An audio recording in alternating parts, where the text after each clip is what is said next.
L-iżvilupp kontroversjali fiż-Żebu Ċawdex li ġab il-kundanna ta' diversi għaddiet ambjentali jirriżulta li qed ikun propost minn kuntrattur qrib il-kap nazzjonalista Alex Borg. Kienet il-gazzetta kulħadd li żvelat kif dan l-iżvilupp ta' 27,000 metru kwadru fuq l-olja tal-Kuljat u li huwa wieħed industrijali qiegħed jiġi propost mill-kuntrattur Kurt Stephen Galea.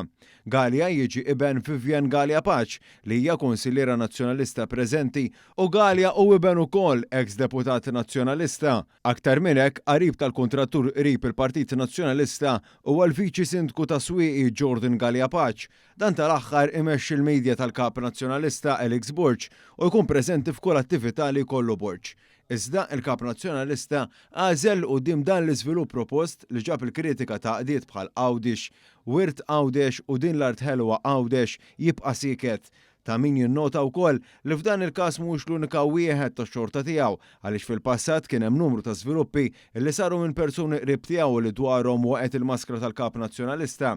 Li prem eżempju ta' dan it-tip huwa l-iżvilupp minn Simon Mizzi llum kap ta' Delivery Office ta' Borg f'Lukanda f'Xembrej u Technical Officer fit-twaqqieħ ta' Farmhouse qrib il-Ġgantija. Dan fl-isfond li Alex Borg kienet jagħmel dikjarazzjonijiet bħal dik li hu favur l-iżvilupp tat-torrijiet f'Għawdex. Imbagħad kien sostna li ma qalx hekk u seħħ din id-dikjarazzjoni tiegħu on record bħala spin.